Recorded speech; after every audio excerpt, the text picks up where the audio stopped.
ይህ ታሪክ በቻይና ውስጥ በጫካ መካከል በተደበቀች አንዲት ትንሽ መንደር ውስጥ ይጀምራል።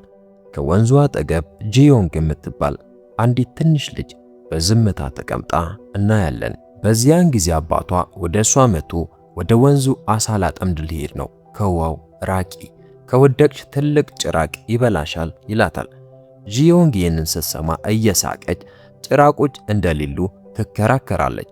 ከዚያም አባቷ ወደ ውሃው ውስጥ እንድትመለከት ነገራት።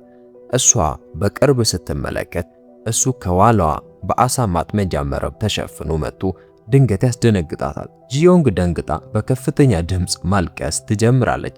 አባቷ እሷን እንደገና ለማሳቅ ወደ ውሃ ውስጥ ገብቶ አስቂኝ ትርኢቶችን ማሳየት ይጀምራል። ጂዮንግ ደስተኛ ሆና ሌላ ትርኢት እንዲጨምርላት ትጠይቀዋለች።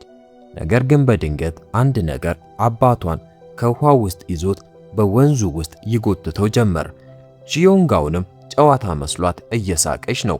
አባቷ ግን ለእርዳታ ይጮኻል። የመንደሩ ነዋሪዎች ይህንን አይተው ደነገጡ። በቅጽበትም ጭራቁ ይበላዋል። ሁሉም ሰው በጣም ፈራ። ጭራቁን ለማስቆም የመንደሩ ነዋሪዎች አንድ ቄስ ጠሩ። ቄሱ ወደ ወንዙ ውስጥ ቦምብ ይወረውራል። ይህም ትልቅ ፍንዳታን አስከተለ። በዚያ ፍንዳታ አንድ ትልቅ አሳ ይሞታል። ቄሱ ጭራቁን እንደገደለውና ከእንግዲህ መፍራት እንደማያስፈልግ ለሁሉም ነገራቸው። የመንደሩ ነዋሪዎችም አምነውት ምግብና ገንዘብ ይሰጡታል። በዚያን ጊዜ ታንግ የተባለ ወጣት መጥቶ ሰዎቹ እንደተሳሳቱ ይነግራቸዋል። የሞተው አሳ ሰውን ስለማይጎዳ ማንንም እንዳልገደለ ነገራቸው። አንድ የመንደሩ ነዋሪ አንተ ማነህ ብሎ ጠየቀው። ታንግም እኔ የቡዲስት ቄስ ነኝ፣ ስራዬ ደግሞ ጭራቆችን መያዝ ነው ብሎ መለሰ። የመንደሩ ነዋሪዎች ታንግን ማመን ስለጀመሩ ያ ቄስ ተናደደ። ስለዚህ ሕዝቡን በእሱ ላይ ለማነሳሳት ውሸታም ነው ይላቸዋል። ሕዝቡም ተቆጥተው ታንግን ደበደቡት፣ በገመድም አስረው በወንዙ ላይ ሰቀሉት። ከዚያ በኋላ ቄሱ እንደገና ጭራቁ ሞቷል፣ አሁን በወንዙ መደሰት ትችላላችሁ ብሎ ዋሸ።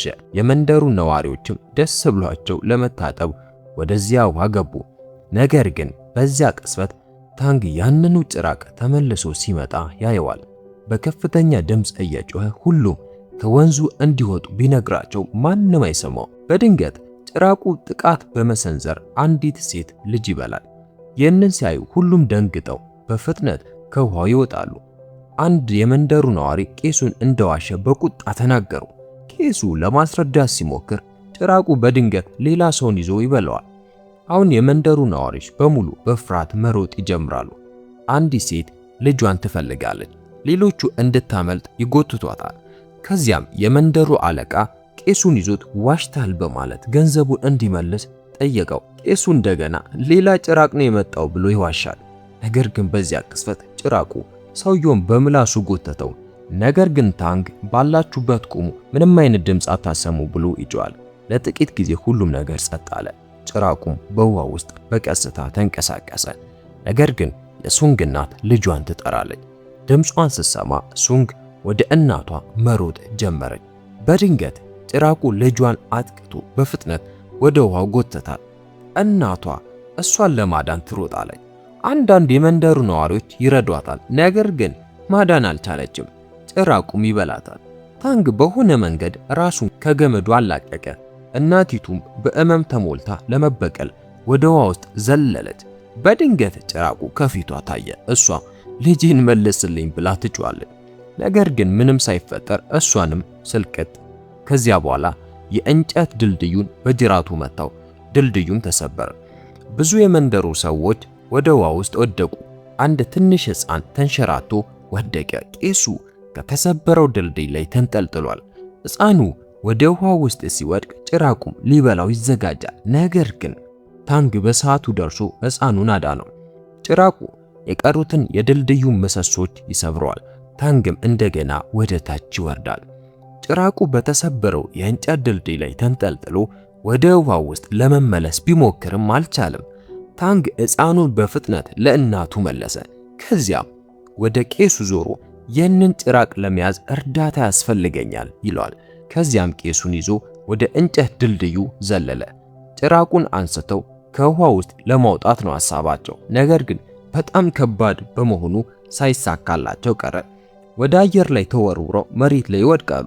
ይህንን ሲያዩ አንዳንድ ሰዎችም ለመርዳት ወደ ድልድዩ ዘለሉ። ነገር ግን አልተሳካም።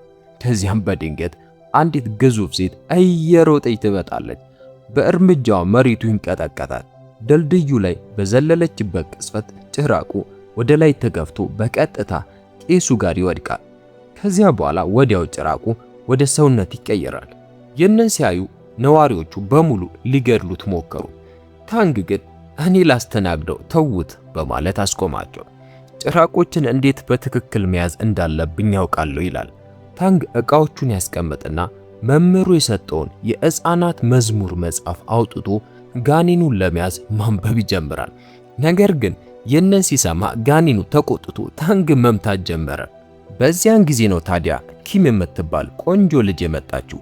ጋኔኑን በኃይል ታሰቃየዋለች። ከዚያም ጨርቅ አውጥታ ጠቀለለችው። ወዲያው ጋኔኑ ወደ ትንሽ አሻንጉሊት ተቀየረ። ከዚህ በኋላ ኪም ወደ ታንግ መታ አንተም አጋንንት ታድናለህ ብላ ትጠይቀዋለች። ታንግም አዎ አላት። የመምህሩን መጽሐፍ አሳያት። መምህሩ እሱ ልዩ ልጅ እንደሆነና ተስጦ እንዳለው እንደሚያምንበት ነገራት። ኪም ግን ትስቅበታለች። በእጇ ባለው አምባር የራሷን አስማታዊ ኃይል ታሳያለች። ይህን ሲያዩ የመንደሩ ሰዎች ኪምን አመሰገኑ።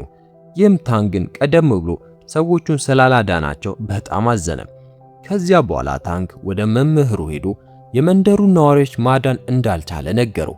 መምህሩም የተዋጋው ጭራቅ በአንድ ወቅት ደግ ፍጡር እንደነበረ፣ አንድ ቀን በወንዙ አጠገብ አንድን ሕፃን ለማዳን ሲሞክር የመንደሩ ሰዎች ሕፃኑን ለመጥለፍ የፈለገ መስሏቸው ገድለውት ወደ ወንዙ ውስጥ እንደጣሉት ነገረው። በዚህ ምክንያት በቁጣ ተሞልቶ ለመበቀል ወደ ጋኔንነት ተቀየረ። ይህን ሲሰማ ታንግ በእውነት የሕፃናት መዝሙሮች ጋኔኑን እንደገና ደግ የማድረግ ኃይል አላቸው ብሎ ይጠይቃል። መምህሩም ለምን ጠየቅ አለው። ታንግ አጋንንትን ማጥፋት እንደሚፈልግ ተናገረ። መምህሩ ግን መግደል የተሻለው መንገድ እንዳልሆነና ጥሩ ሰው ሁልጊዜ ጋኔኑን ወደ ጥሩ ነገር ለመለወጥ እንደሚሞክር ይነግረዋል። እኔም አልገባኝም። ይህን ሲሰማ ታንግ ማልቀስ ጀመረ። እነዚያን ሰዎች ማዳን ይችል እንደነበር ይናገራል። መምህሩ ወደ እሱ ቀርቦ ምንም ስህተት እንዳልሰራ ነገረው። ከዚህ በኋላ ታንግ ይሄዳል። ከዚያም አንድ ባልና ሚስት ወደ አንድ ምግብ ቤት ሲገቡ እናያቸዋለን። ነገር ግን ምግብ ቤቱ ሙሉ በሙሉ ባዶ ነበር። በድንገት አንድ አስተናጋጅ መጥቶ ይቀበላቸዋል። ስለ ቦታው ነገራቸው። ከጥቂት ጊዜ በኋላ ምግብ ያቀርብላቸዋል። አስተናጋጁ ምግቡ እንዴት እንደሆነ ጠይቃቸው። እነሱም በጣም ጥሩ እንደሆነ ነገሩ። አስተናጋጁም በኩራት ምግቡን ያዘጋጀው መምህራቸው እንደሆነ ነገራቸው። ከዚያም ምግቡን የሰራውን እናያለን። እሱ በእውነቱ የአሳማ ጋኔን ነው፣ ግን መልኩ በጣም ያምራል። ጋኔኑ በባለቤቶቹ ፊት መደነስ ጀመረ። ሴቲቱም በእሱ ተማርካ ልታናገረው ሞከረች። እሱ ግን እምቢ በማለት ባይል ይጯል። ባልና ሚስቱ ደንግጠው ለመሮጥ ይሞክራሉ። ነገር ግን በሹል መሳሪያ ሁለቱንም ገደላቸው። ከጥቂት ሰዓታት በኋላ ታንግም እዚያው ምግብ ቤት መጣ። አሁን ቦታው በሰው ተሞልቷል። አንዲት ሴት አስተናጋጅ መታ ትቀበሏለች። በእውነት ግን ይህ ምግብ ቤት ሰዎችን ለመግደል የተሰራ ወጥመድ ነው። ታንግ ግን እውነታውን በግልጽ ማየት ይችላል። ስለዚህ ለአስተናጋጇ እኔ አጋንንት አዳኝ ነኝ፣ ጨዋታችሁ አብቅቷል አላት። ከዚያም ጋኔኑን ፊቱ ላይ በቦክስ መታው። ጋኔኑ በጣም ተቆጥቶ ሊያጠቃው ሲል በዚያ ቅስፈት ኪም እንደገና በቃ አለች። አምባሯን በመጠቀም አንድ ባንድ ማሸነፍ ትጀምራለች። ነገር ግን መሪያቸው አሁንም የሆነ ቦታ እንደተደበቀ ታውቃለች። ስለዚህ ወጥቶ እንዲጋፈጣት በከፍተኛ ድምፅ ጮኸች። በዚያ ቅጽበት ዋናቸው ይመጣል። በጣም ኃይለኛ ነው። ኪም አምባሯን በመጠቀም ደጋግማ አጠቃችው። ከዚያም ጋኔኑ ወደ ኪም ተጠግቶ በጦር መሳሪያው ሊያጠቃት ሞከረ። በዚያ ቅጽበት ኪም ወደ ላይ ዘላ አምባሯን በጋኔኑ አንገት ላይ ታጠልቅና ከበስተጀርባው አጥብቃት ይዘዋለች። ቀስ በቀስም ጋኔኑ እውነተኛ መልኩ ማሳየት ይጀምራል። ከዚያም ለታንግ ጋኔኑ ያለው በጉሮሮ ውስጥ ነው፣ ስምህ አውጣው ትለዋለች። ታንግ የጋኔኑን ፊት ሲያይ ተጸየፈው። ቢሆንም ግን ወደፊት ሄዶ ጋኔኑ በበሳም ክፋቱን ወደ ራሱ ወሰደው። ይህም ታንግን በጣም እንዲጨነቅና እንዲዳከም አደረገው። ስለዚህ ኪም በፍጥነት ታንግን በመሳም ያንን ክፋት ወደ ራሷ ወሰደችው። ከዚያም በጨርቅ ውስጥ ታስረዋለች። ነገር ግን ጋኔኑ በጣም ጠንካራ ስለነበረ ጨርቁን ቀዶ በማምለጥ እንደገና ነፃ ይሆናል። ይህን ሲያዩ ኪምና ታንግ መሮጥ ጀመሩ። ሆቴሉ ሙሉ በሙሉ ከበስተጀርባቸው ፈራረሰ። ካመለጡ በኋላ ታንግ አጋንንትን መግደል ሳይሆን መያዝና ውስጣቸው ያለው መልካምነት ማውጣት እንደሚፈልግ ይናገራል። ኪም ይህን ስትሰማ እየሳቀች እንዲህ ማሰብን ከቀጠልክ ትገደላለህ ትለዋለች። ኪም የእሱን ደግነት አይታ መውደድ ጀመረች እና እንዲስማት ትጠይቀዋለች። ታንግ ግን ደንግጦ ይሮጣል። በሚቀጥለው ቀን ታንግ ወደ መምህሩ ሄዶ ስለ አሳማው ጋኔን ይጠይቀዋል። መምህሩ እሱ በአንድ ወቅት በጣም ደግ ሰው ነበረ፣ ነገር ግን አስቀያሚ ፊት ነበረው። ያም ሆኖ ሚስቱን በጣም ይወዳት ነበር። ነገር ግን ሚስቱ ከዳችው፣ ከሌላ ሰው ጋር ኮበለለች። በዚህ እመምና ቁጣ ምክንያት ወደ አደገኛ ጋኔን ተቀየረ። ታንጊን ሲሰማ እንደዚህ ያለ ጠንካራ ጋኔን መያዝ እንደማይችል ይናገራል። መምህሩ ግን እንዲህ ያሉትን ለመያዝ አጋንንትን እንዴት መቆጣጠር እንደሚቻል የሚያስተምረው ከሱ የተሻለ መምህር ማግኘት እንዳለበት ነገሩ። ከዚያም መምህሩ በቡዳ ተራራ ውስጥ ለ500 ዓመታት ታስሮ ስለቆየው የዝንጀሮ ንጉስ ነገሩት። ታንግ የዝንጀሮ ንጉስን ያየ ማንም የለም፣ ይህ ውሸት መሆን አለበት አለው። ነገር ግን መምህሩ ወደ ድሮ ሸለቆ እንዲሄድ እዚያ ትልቅ የቡዳ ሐውልት ያለበት ቤተ መቅደስ እንዳለና በዚያ የዝንጀሮን ንጉስ እንደሚያገኘው ይነግሩታል። ከዚያ በኋላ ታንግ የዝንጀሮን ንጉስ ፍለጋ ጉዞ ይጀምራል። በመንገድ ላይ ታንግ አጋንንት አዳኞች ባዘጋጁት ወጥመድ ውስጥ ገባ። ኪምን ጨምሮ ብዙ ሰዎች እዚያ ተይዘው ሲመለከት ያዝናል። ከዚያም አንዲት ሴት መጣ እዚህ የመጡት አጋንንትን ለማደን እንደሆነና እነሱን የሚያድኑትን ሌሎች ሰዎችንም እንደሚገድሉ ትናገራለች። ይህንንም ለማሳየት አንዱን የአጋንንት አዳኝ ገደለችው። ታንግን ለመግደል ወደሱ ተጠጋት። በዚያ ቅስፈት ኪም ወደፊት መጣ። ታንግ ባሌ ነው፣ ተጣልተን ነበር እና ወደ ቤት ሊወስደኝ ነው የመጣው ትላለች። ይህን የሰማ አንድ ሰው ባልና ሚስት ከሆናችሁ መተቃቀፍ አለባችሁ ይላቸዋል። ታንግ መጀመሪያ ላይ እምቢ ይላል። ስለዚህ አንገቱ ላይ ቢላዋ አስቀመጡበት። አማራጭ ሲያጣ ታንግ ለመተቃቀፍ ይስማማል። ነገር ግን ብዙም ሳይቆይ ይህ ሁሉ ተንኮል መሆኑን ተረዳ። በእውነቱ ሁሉም አብረው የሚሰሩ ናቸው። ኪም ደግሞ መሪያቸው ናት። ኪም የቡድኑ አባላት ወሰን በማለፋቸው ተቆጣች። ከዚያም ለታንግ እሱን ለማሳመን ሌላ መንገድ ስለሌላት ያደረገችው እንደሆነና በእውነት እንደምትወደው ነገረችው። ታንግ ግን እሱ ዓላማ ያለው አዳኝ እንደሆነና ሊወዳት እንደማይችል እንድትረሳውም ነገራት። ከዚያም መሄድ ጀመረ። ነገር ግን የኪም ቡድን ታንግን ይዘው በረት ውስጥ ቆለፉበት። ከዚያም ሲመቱት ታንግ ለማምለጥ ይሞክራል። ነገር ግን በዚያ ቅስፈት ኪም አንድ ጋኒን ወጥመድ ውስጥ እንደገባ በመናገር ሁሉም እንዲረጋጉ ትነግራቸዋለች። ጋኒኑን ለማቅረብ ሁሉም ገመዱን በአንድ ላይ ይጎትታሉ። ነገር ግን በጣም ጠንካራ ነበረ። ገመዱ ተበጥሶ ሁሉም ይወድቃሉ። ከዚያም ጋኒኑ ሌላ ሳይሆን ያው የቅድሙ አሳማ መሆኑን ይረዳሉ። ወዲያኑ ጥቃት ሰነዘረባቸው። ሁሉም በፍጥነት እየሮጡ ለማምለጥ ተሽከርካሪያቸው ውስጥ ገቡ። ነገር ግን ኪም አንድ እንግዳ ነገር አስተዋለች። የአሳማው ጋኒን ከኋላቸው ሳይሆን ቀድሟቸው ከፊት ለፊታቸው ቆሟል። ታንግን ለማዳን ኪም ከተሽከርካሪ ውስጥ አውጥታ ወረወረችው እና በቀጥታ ወደ ጋኒኑ ትነዳዋለች። ተሽከርካሪውን ሙሉ በሙሉ አጠፋው። ሁሉም ወደ ተለያዩ አቅጣጫዎች ተወረወሩ። ታንግ ይህንን አይቶ በፍጥነት ወደ ኪም ይሮጣል። የሞተች መስሎት ማልቀስ ጀመረ። ልትተው እንደማትችልም ይናገራል። በድንገት ግን ኪም ትነሳለች። ታንግ ደነገጠ። አሁን እሱ ለእሷ ስሜት እንዳለው ገልጽ ይሆናል። ሁለቱም ይተቃቀፋሉ። ከዚህ በኋላ ታንግ ጉዞውን ብቻውን ይቀጥላል። ኪም አብራው እንደምትሄድ ትናገራለች። ታንግ ግን ይቆጣና በእሷ ምክንያት ግቡ ላይ መድረስ እንዳልቻለ ይነግራታል። ሊወዳት እንደማይችል ነገራት እና የሕፃናት መዝሙር መጽሐፉን እንድትመልስም ጠየቃት። በቁጣ ኪም መጽሐፉን አውጥታ ቀደደችው። እሷ ባትኖር ኖሮ በዚያ ሆቴል ውስጥ እንደሚሞትም ነገረችው። በንግግሯ የተጎዳው ታንግ ይሄዳል። ኪምም አጋሮቿን ትታ የራሷን መንገድ ትሄዳለች። ታንግ የዝንጀሮውን ንጉስ ፍለጋ ጉዞ ቀጠለ። ከብዙ ቀናት በኋላ ተራራው ላይ ወዳለው ቤተ መቅደስ ይደርሳል። ነገር ግን እዚያ ምንም የቡዳ ሐውልት ማየት አልቻለም። ከዚያም በአቅራቢያው ባለ ውሃ ፊቱን ይታጠባል። በዚያ ቅጽበት በውሃው ላይ የተጻፈ ነገር አስተዋለ። በመስዋዕቱ ውስጥ የተደበቀውን ነጸብራቅ እወቅ ይላል። ይህንን ካነበበ በኋላ ትኩረት አደረገና የቡዳው ሐውልት በእውነቱ በውሃው ውስጥ ተገልብጦ እንደሚታይ ይረዳል። ይህንን ተረድቶ ተራራዎቹን አቋርጦ ሐውልቱ ያለበት ቦታ ደረሰ። እዚያም ከአበቦቹ ስር የተደበቀ መንገድ ያገኝና ወደ ውስጥ ይገባል። በውስጥም አንድ እንግዳ ሰው ወደ እሱ እየሮጠ መጣ እና በጣም እንግዳ በሆነ ሁኔታ ይንቀሳቀሳል። ታንግ ደንግጦ የዝንጀሮ ንጉሥ ፍለጋ እንደመጣ ይናገራል። ሰውየው ፈገግ ብሎ እሱ ራሱ የዝንጀሮ ንጉሥ እንደሆነ ተናገረ። ታንግን በማየቱ ደስተኛ ይመስላል እና ታሪኩን መናገር ጀመረ። ቡዳን ባለመስማቱ ቡዳ ለ500 ዓመታት እዚያ እንዳሰረው ተናገረ። አሁን ግን ስህተቱን ተረድቶ ወደ ጥሩ ሰው እንደተለወጠ ይናገራል። ከዚያም ታንግ የአሳማውን ጋኔን ወደ ጥሩ ፍጡር እንዴት መለወጥ እንደሚችል ለመማር እንደመጣ ነገረው። የዝንጀሮ ንጉሥ የቡዳውን ማህተም አሳይቶት በዚህ ታንግ ወደ አሳማው ጋኔን መልካምነትን ማምጣት እንደሚችል ቢነግረውም ነገር ግን ታንግ ይህ ማህተም የዝንጀሮ ንጉሥ የታሰረበት ምክንያት መሆኑን ገባው። ስለዚህ ለመጠቀም እምቢ አለ። ይህን ሲሰማ የዝንጀሮ ንጉሥ በጣም ተቆጣ። በዚያን ጊዜ ታንግ የአሳማ ጋኔን ብዙ ንጹሃን ሰዎችን ስለገደለ አሁን እሱን ለመያዝ ልትረዳኝ ይገባል አለው። የዝንጀሮ ንጉሥ በዚህ ተስማማ። ለአሳማው ጋኔን በሆነ መንገድ ወጥመድ አዘጋጅቶ ወደዚያ ማምጣት እንዳለበት ለታንግ ነገረው።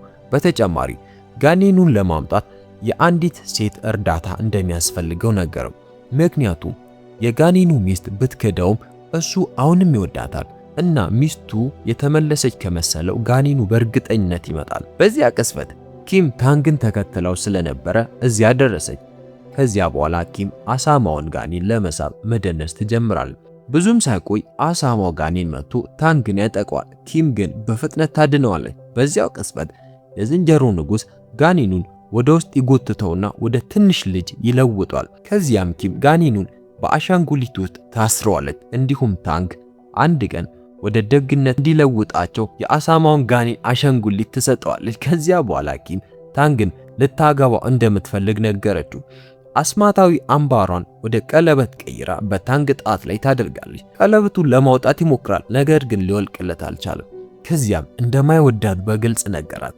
እጁን ድንጋይ ላይ አስቀምጦ ቀለበቱ ካልወለቀ ጣቱን እንደሚቆርጠው ዛተ። ኪም ይህንን ስትሰማ በጣም ተጎዳች። በቀስታ ቀለበቱን ታወልቃለች እና ከእንግዲህ እንደማታስቸግረው ትነግረዋለች። ከዚያም ያስተካከለችለትን የሕፃናት መዝሙር መጽሐፍ ትሰጠዋለች። ታንግ ግን ለመቀበል እምቢ ይላል። ከዚያ በኋላ ኪም ከዚያ ትሄዳለች። ታንግ የዝንጀሮውን ንጉሥ አመስግኖ እሱም ይሄዳል። ታንግ ከዋሻው እንደወጣ ስለ ኪም ማሰብ ጀመረ እና በጣም ተረበሸ። ተቀምጦም ለራሱ ዛሬ ምሽት የጨረቃ ብርሃን ያለበት ምሽት ነው፣ እኔ ግን ላየው እንኳን አልችልም ይላል።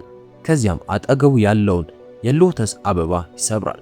እሱ አበባውን እንደሰበረ በአካባቢው ያሉት አበቦች ሁሉ ወደ አመድነት ይቀየራሉ። በዚያው ቅስበት የዝንጀሮ ንጉሥ ነፃ ይሆናል። ምክንያቱም እነዚያ አበቦች እሱን አስረው የያዙት እውነተኛ ነገሮች ነበሩ። አሁን ነፃ የሆነው የዝንጀሮ ንጉሥ ታንግን መምታት ይጀምራል እና በመጨረሻ ነፃ እንደወጣ ይነግሯል። ታንግ ግን ቡዳ አሁንም ስላለ ብዙ ደስ እንዳይለው ይመልስለታል። እጆቹን አጣምሮ መጸለይ ጀመረ። ነገር ግን በዚያ ቅስፈት ኪም ከታንግ በስተጀርባ ትመጣለች እና በብዙ አምባሮች የዝንጀሮውን ንጉሥ ታጠቀዋለች። ጥቃቷ ግን ምንም ውጤት አላመጣም። የዝንጀሮ ንጉሥ በቀላሉ ሁለቱንም እጆቿን ይሰብርላታል። ታንግ ይህንን ሲያይ ልቡ ተሰበረ። ኪም በስቃይ ላይ ሆና ለታንግ ስለምወድህ ወደ አንተ ተመለስኩ፣ ንገረኝ ትወደኛለህ ትለዋለች። በዚህ ጊዜ ታንግ በመጨረሻ እውነቱን ይነግራታል። ካየሁሽ ቅስፈት ጀምሮ እወድሻለሁ፣ ነገር ግን ያን ፍቅር አላሳየውሽም ይላታል። ኪም ለዘላለም ከእሱ ጋር መቆየት እንደማትችል በለስላሳ ድምፅ ትናገራለች እና እንዲያቅፋት ትጠይቀዋለች። ታንግ እያለቀሰ አጥብቆ ያቅፋታል። አምባሯንም ወስዶ በጣቱ ላይ ያደርገዋል። ነገር ግን በዚያ ቅስፈት የዝንጀሮ ንጉሥ እንደገና ብቅ ይልና ኪምን ይዞ ወደ ሰማይ ይወረውራታል። የዝንጀሮ ንጉሥ ኪምን ወደ ሰማይ ወርውሮ አየር ላይ ይገድላታል። ይህንን ሲያይ ታንግ በውስጡ ሙሉ በሙሉ ይሰበራል። የዝንጀሮ ንጉሥ የምትወዳትን ሴት አጥፍቻታለሁ፣ አሁን ንገረኝ ያንተ ቡዳ ምን ያደርጋል አለው። በዚያ ቅስፈት ታንግ የሕፃናት መዝሙር መጽሐፉን ማንበብ ይጀምራል። ያን ጊዜ አንድ ነገር ተረዳ። ኪም ቀደም ሲል መጽሐፉን ስታስተካክልለት ማንበብ ስለማትችል በአጋጣሚ ወደ ቡዳ መዝሙሮች ቀይረው ነበር። ታንግ ይህንን ተረድቶ እነዚያን መዝሙሮች ማንበብ ጀመረ። እያነበበ ሳለ በዙሪያው ብርሃን ይፈጠራል። የቡዳ ኃይል ታንግን ከዝንጀሮ ንጉሥ ጥቃት ይከላከለዋል። የዝንጀሮ ንጉሥ የፈለገውን ያህል ቢሞክርም ሊጎዳው አልቻለም። በዚያው ቅጽበት በተራራው ላይ የቡዳ ሐውልት መፈጠር ጀመረ። የዝንጀሮ ንጉሥ ተቆጥቶ ያፈራርሰዋል። ነገር ግን ከዚያ በኋላ እጅግ የሚበልጥ ነገር ይከሰታል። አንድ ግዙፍ ቡዳ ከምድር በላይ ይታያል እና የዝንጀሮውን ንጉሥ ለመጨፍለቅ አንድ ትልቅ እጅ በቀስታ ወደ ታች ያወርዳል። ይህንን ሲያይ የዝንጀሮ ንጉሥ እንደ ትልቅ ጎሪላ ወደ ግዙፍ ቅርስ ይለወጣል እና እጁን በሙሉ ኃይሉ ለማቆም ይሞክራል። ነገር ግን ሊያቆመው አልቻለም። ግዙፉ እጅ ወደ ታች በመጫን ሙሉ በሙሉ ያሸንፈዋል። ከዚያ በኋላ የዝንጀሮ ንጉሥ ረጋ ያለ ቦታ ይደርሳል እና ወደ ሰውነቱ ይመለሳል።